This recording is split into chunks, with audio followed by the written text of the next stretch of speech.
আসসালামু আলাইকুম এভরিওয়ান। আশা করি সবাই ভালো আছেন, আমিও ভালো আছি আলহামদুলিল্লাহ। সকালে আমার মেয়ে ঘুম থেকে উঠেই তার নানার কাছে বায়না ধরেছে সে মিষ্টি খাবে অথবা দই খাবে। কিছুদিন বলতে 2-1 দিন আগেই ওর নানা ওকে মিষ্টি নিয়ে এনে দিয়েছিল। তো আজকে আমার আব্বু তার নাতনির জন্য দই কিনে নিয়ে এসেছে, সাথে জলপাই নিয়ে এসেছে। আমার হাতে জলপাইয়ের আচার খেতে আব্বু অনেক পছন্দ করে, এই কারণেই এই জলপাইটা একটু কেমন জানি মনে হচ্ছে। জলপাই আচার বানিয়ে দিতে বললো আব্বু। জলপাই নিয়ে আসছে, সাথে আদা নিয়ে আসছে, আর আমার মেয়ের জন্য টুথপেস্ট নিয়ে আসছে।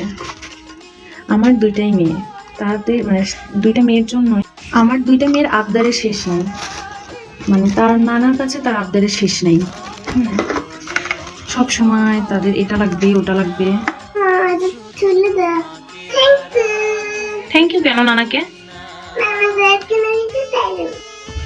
আমাদের সমাজে দেখে এত কিছু করার পরেও, নানা নানিরা এত কিছু করার পরেও তাদের কিন্তু কোনো নাম হয় না। নানা নানিরা যতটা করে তাদের এক কোণাও যদি দাদা দাদি করতো, তার পরিবর্তে দাদা দাদিরা আরো কথা শোনাবে দূর থেকে, এটা হলো না ওটা হলো না, এবং কি সম্মানটুকু তারা দিতে জানে না। আমি সবাইকে বলতেছি না, কিছু কিছু ফ্যামিলি আছে তাদেরকে বলতেছি। আমার কাছে মনে হয় কি, ছেলেকে বিয়ে দেওয়ার পর যদি ছেলেকে বারবার শুধু এই কথাটা শোনাতে হয় মেয়েকে, ছেলেকে বিয়ে দেওয়ার পর ছেলের বউকে, যে আমার ছেলেটা হাতছাড়া হয়ে গেল। হাত ছাড়লেন কেন আপনারা? ছেলেকে বাসায় রেখে ঠাকুর বানিয়ে পূজা করতেন, ছেলেকে কেন বিয়ে দিছেন?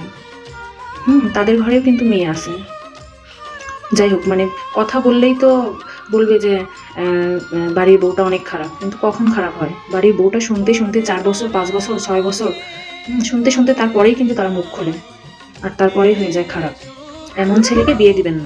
এত কথা বলার আগে, বড়াই করার আগে নাতি নাতনি দায়িত্বটা নিয়ে দেখবেন আপনারা, কোথায় কিভাবে টাকা লাগতেছে। নানা নানিরা শ্রমও দিবে, তারপরে টাকাও খরচ করবে, তারপরেও কথা শুনবে। এগুলো শোনার আসলে টাইম নাই, বুঝছেন? আর লোক দেখানো নামাজ কালাম পড়ে যাই নামাজে বসেই অন্যের কুটলাম করেন, এটা নিজেকে পরিবর্তন করুন, বয়সের সাথে সাথে নিজেকে পরিবর্তন করুন। কথায় কথায় ছেলের বউকে অভিশাপ করা, এটা বলা ওটা বলা। যারা ছেলেকে আসলে প্রকৃত ভালোবাসে তারা ছেলের বউকেও ভালোবাসবে, এবং কি নাতি নাতনিকেও ভালোবাসবে। কোনো সন্তানের সামনে যদি অন্যায়ভাবে তার বাবা মাকে অপমানিত করা হয়, কেউ কখনো মানবে না আসলে, সেখানে মেয়ে হোক কিংবা ছেলে হোক। ছেলের মায়েদের একটাই ডায়লগ, আমরা কষ্ট করে ছেলে মানুষ করছি।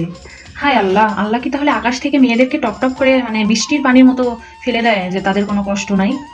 মেয়ের মায়েদের কোনো কষ্ট নাই, সম্মান নাই? আগে নিজেদেরকে পরিবর্তন করুন। হাজার ফেরেস্তার মতো মেয়ে নিয়ে আসলেও টিকাতে পারবেন না ছেলের সঙ্গে, যদি নিজে পরিবর্তন না হন। আশা করি আমার এই কথাগুলো সবার জন্য, আমি কাউকে একজনকে বলতে বা দুইজনকে বলতে মিন করে বলি নাই, সবার জন্যই বলতেছি। এখনকার আমাদের সমাজে 100% নারীদের মধ্যে 99% মেয়ে এই সমস্যায় ভুগতেছে হয়তোবা। পরের মেয়েকে বিয়াদব এটা ওটা বলার আগে নিজেকে ঠিক করো, তারপরে পরের মেয়েকে বল। একটা মানুষের কথা কাজে তার ভালোবাসার প্রকাশ পায়। সে কেমন কোন দৃষ্টিতে পরের মেয়েকে দেখবে বা ছেলের বউকে দেখবে, সে নিজে সাধু, বাকি সবাই খারাপ। এটা নিজের মধ্যে থেকে বের করুন, মন থেকে ভালোবাসতে শিখুন, তাহলে দেখবেন ছেলের বউ আপনার জন্য প্রাণটা উজাড় করে দিবে। কথায় কথায় কাউকে অভিশাপ দেওয়ার আগে হাদিসটা ভালো মতো শিখবেন, তারপরে অভিশাপ দিবেন। সেই অভিশাপটা যেন আপনার জীবনের কাল হয়ে না দাঁড়ায়। যাই হোক, অনেক কথা বললাম, সবাই ক্ষমার দৃষ্টিতে দেখবেন। আমি কথা গুছিয়ে বলতে পারি না। আমার মেয়েও এখানে অনেক দুষ্টুমি করছে, সে দই খাবে, অনেক খুশি অনেক খুশি সে। আল্লাহ হাফিজ বলো বাবু। সবাই ভালো থাকবেন, সুস্থ থাকবেন, আল্লাহ হাফিজ।